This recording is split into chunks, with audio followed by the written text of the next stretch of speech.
Hey, I'm Ben. I'm Cam. And I'm Mia. And we're the Food Recovery Network. And this is Thoughts Over Breakfast.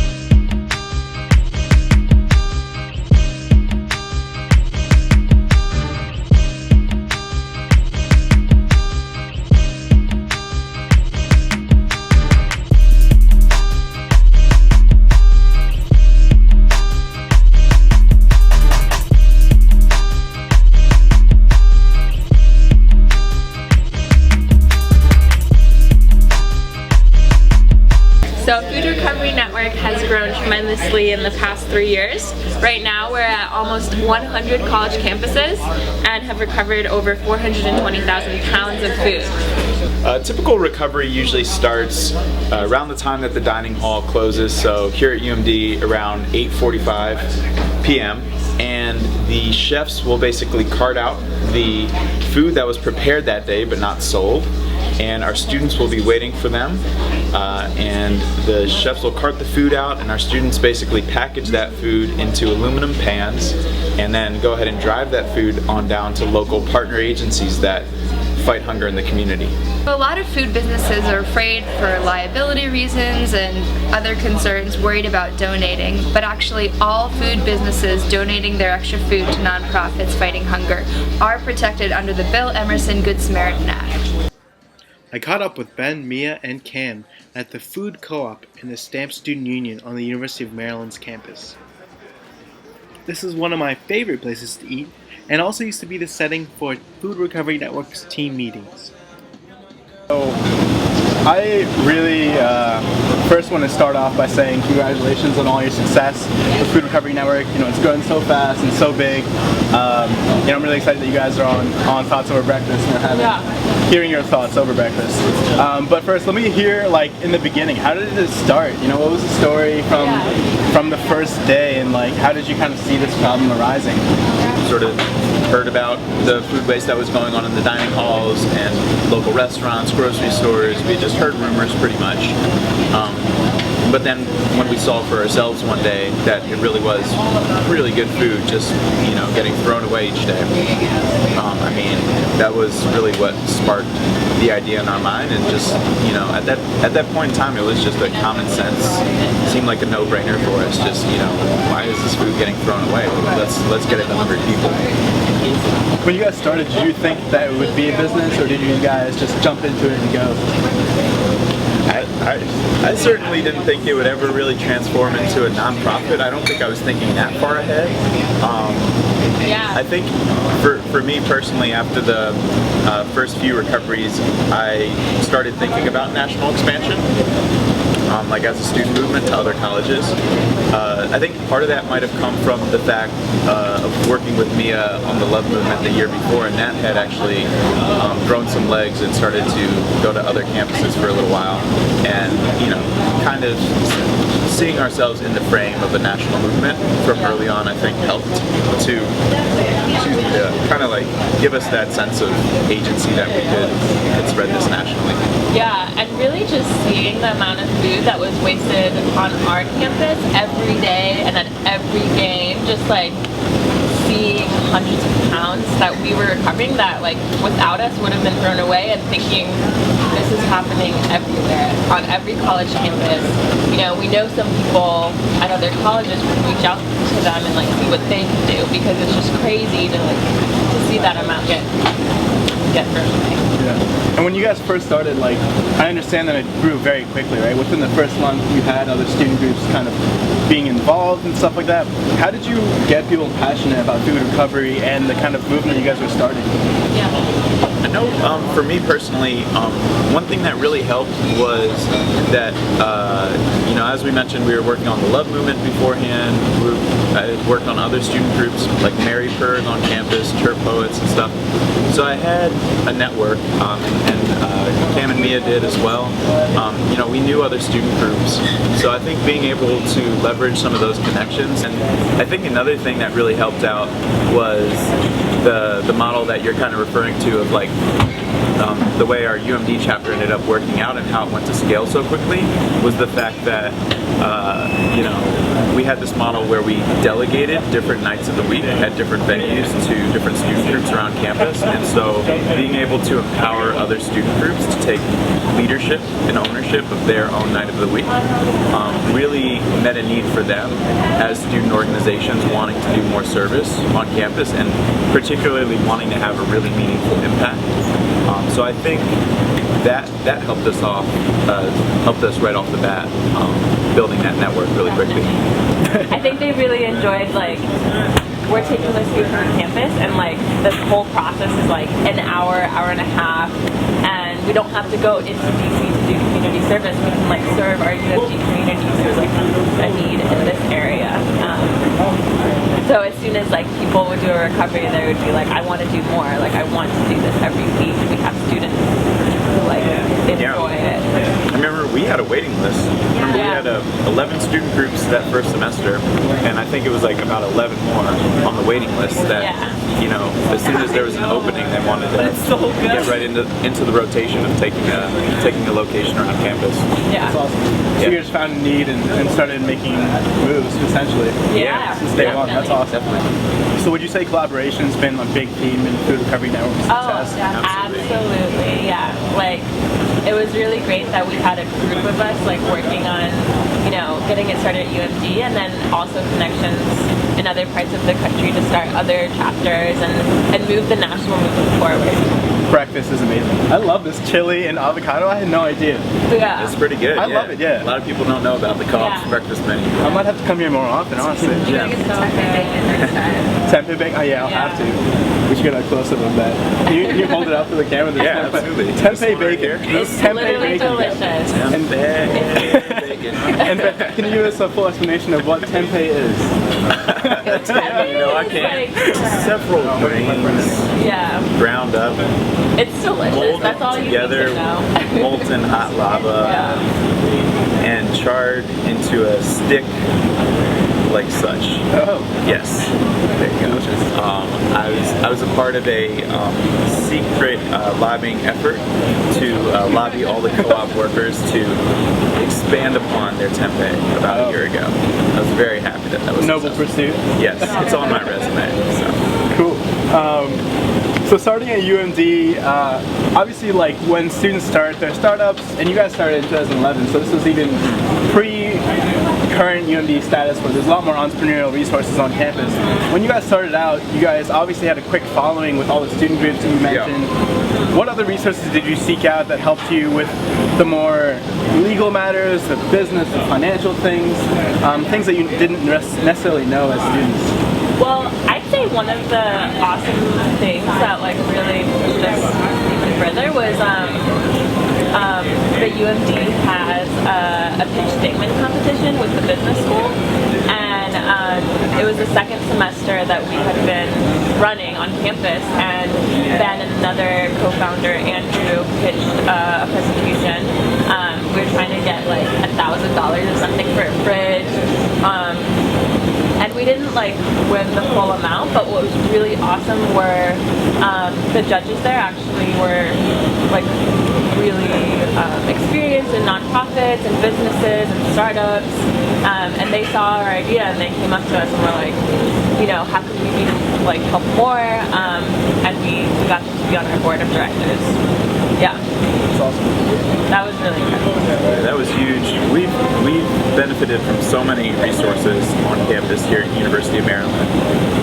I would say another big one was the Do Good Challenge pretty early on, and that was just a few months after Pitch Dingman. But I think the Do Good Challenge really encouraged us to, you know, just pedal to the metal, just like do whatever we can to spread the movement, to increase our capacity here on campus.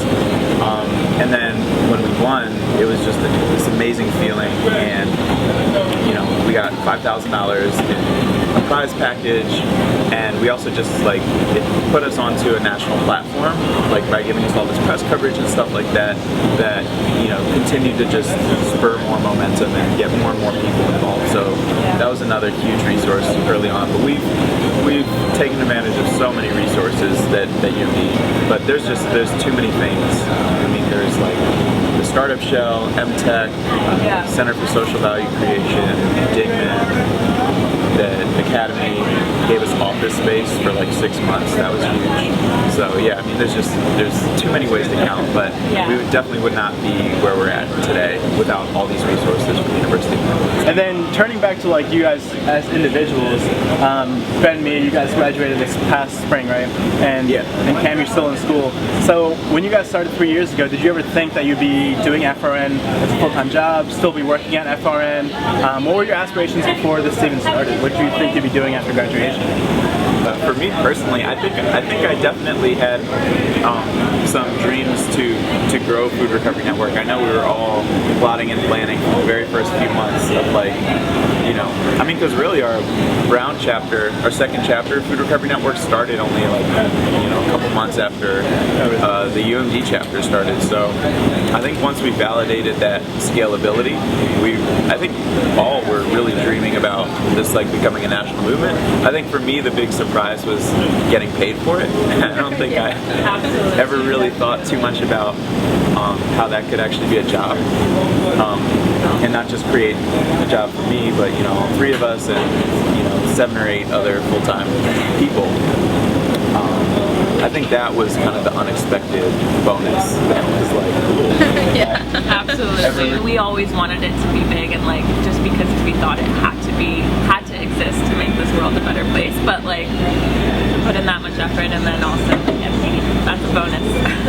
Yeah, I came in as pre-med and like have all done science, and like you said, I got exposed to social justice issues and different groups, and still never thought that I would still be working with Food Recovery Network. It's like always been a passion that I really wanted to expand, but I never thought that I would really be committing to it. And what I found is I can't leave because it's just so high impact. Like anywhere else that I can think of, other alternatives, places that I want to work, issues I want to be involved with, like when you get down to it, this is the biggest impact that I feel like I can make. So, and I'm so passionate about it, and I love working with everyone. So. And something that you mentioned earlier, kind of like balancing schoolwork with FRN and stuff like that.